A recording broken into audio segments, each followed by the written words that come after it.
अंगीय भक्त माने पुरी को श्री जगन्नाथ महाप्रभु दर्शन निमंते एपरी संख्यार भविष्य में आउ आसी न पारती बोली साधारण एक आशंका सृष्टि होइछि।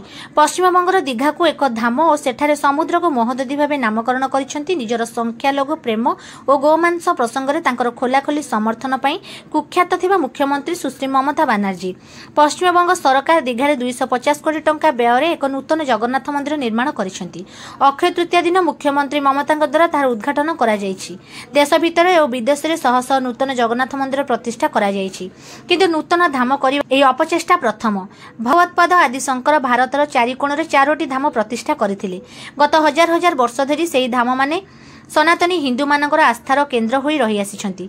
दीघा मंदिर में इस्कन भक्तों द्वारा पूजन और रंधन आदि व्यवस्था करा जायछि।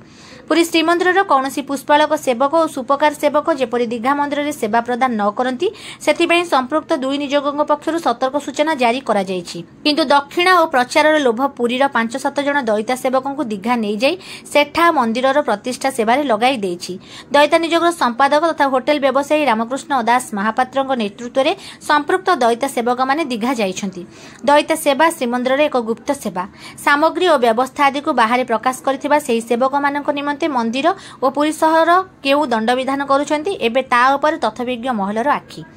केतक गणमाध्यम संपृक्त वरिष्ठ दयिता सेवक दीघारे ब्रह्म स्थापन करिसेंती बोली विवृत्ति देइछंती। ब्रह्म कलिकता बजारରୁ किना जाइथिबो बोली केही मध्य ग्रहण करि पार नथिबा कारणरू गत 2015 नवकलबर समय श्री विग्रह मानक भितरु ब्रह्म मानक चोरी करा जाइथिला कि बोली एक संदेह पुरीर अनेक बासिंदा और भक्तों मनरे।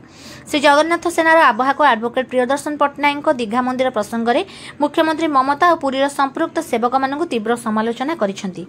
बड़ दुख परितापर विषय वर्तमान श्रीक्षेत्र पुरी को बदनाम करा जाउची सारा समस्त गणमाध्यम रे जे जगन्नाथ महाप्रभु ब्रह्म किपरि प्रतिष्ठा होला जाई कलिकता रे एवं आमर मध्य किछि लोक कहउछन्ती आमे एठी ब्रह्म प्रतिष्ठा करिया पे कलिकता आछू। आमर प्रश्न पत्थर मूर्ति तैयारी होउची पत्थर मूर्ति रे सिटी मंदिर तैयारी होइची सिटी ब्रह्म प्रतिष्ठा हबो केमति का आज्ञा ब्रह्मटा कोमति परिवर्तन हो ब्रह्म आसीबो कोडू एक ब्रह्म द्वितीय नास्ति। तो आमर एठी बड़ विनम्रतार सहित आपन माध्यम रे कहया कथा जे जदी आपण गोटे मंदिर कले ताकू आपण कल्चरल सेंटर ताकू जगन्नाथ म्यूजियम करि परिबे पत्थर मूर्ति रे आपण जानि नांती ममता दीदी को एमाने कहि नांती जे जेतेबेले बाली को रामचंद्र भगवान मारिथिले गछ पछपटे रहिकरी सेतेबेले बाली अभिशाप जाइतला रामचंद्र को जे कली जुगर जो हाथ रे आपण मते पछुरु मारिले सेही हाथ आपण को रहिबोनी जगन्नाथ से ग्रहण कले एवं जो गछ तले से पछपटे लुचिकी थिले ताकू बाली अभिशाप देले तू सबुठु पिता होई जिवु तते केही पचरिबेनी से कांदिले रामचंद्र पाखरे भगवान रामचंद्र कहले जदि मो हाथ गोड़ रहिबोनी कली जुगरे ताले मु तमरी थेर तयारी हेबी तोरी गछरे मु तयारी हेबी समतते मुंडिया मारिबे एही हला तार परिणति एही हला जगन्नाथर इतिहास पत्थर मूर्ति कर दी ब्रह्म स्थापना।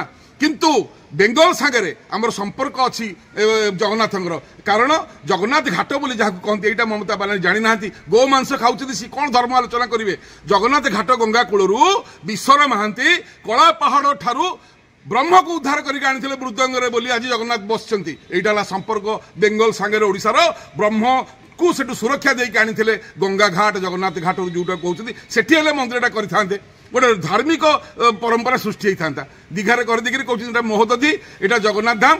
अरे बापा तू कौन कहूँ जे आ बंगाली पुरी जीवेनी बंगाली चैतन्य को बड़े पुरी आसुंती बंगाली बाबार बाबार बाबा आसलो बंगाली छेले छेले छेले आसबे चैतन्य प्रभु बोले बांगालीদের संगे जगन्नाथের संपर्क आलादा सब থেকে बड़ भक्त बांगाली तुम मना कले कि ममता दी बांगाली आसबे ना बंगाली आसबे भूल कथा तुम्हें भूल बानिए देवे सबाई बोलबे धाम ओइखाने आछे दीघा धाम होते पारबे ना दीघा एक मंदिर होते पारे दीघा गोटे मंदिर हो पारिबो दीघा धाम हो पारिबोनी। बंगाली माने आसुथिले आसीबे ओडियां भली प्राणठू भल पाती बंगाली जगन्नाथ को बंगाली आमर अन्नदाता पुरीर बंगाली आसिले आम चलू हमरा खूब भल बसे बंगाली के कि जो लड़ाईटा होच्छे धर्मर जने एटा भूल लड़ाई। अपनी जगन्नाथ घाटे करते जेखान थे ब्रह्म के उद्धार कर विश्वर महांती कलिकता थे ये संपर्क जगन्नाथ संगे दीघार संगे किसी संपर्क नहीं। चैतन्य महाप्रभु जगन्नाथ के एखाने दर्शन कर पुरी थे गे बंगाली एटा इतिहास ममता दी इतिहास नहीं ये 4 दिन जन एसे काल के चले जाबे केते ममता केते समता केते जयललिता एसेछन गिएछन जगन्नाथ आछे जगन्नाथ थाकबे बांगाली आछे बांगाली थाकबे सब भक्त आछे भक्त थाकबे। जय जगन्नाथ जय।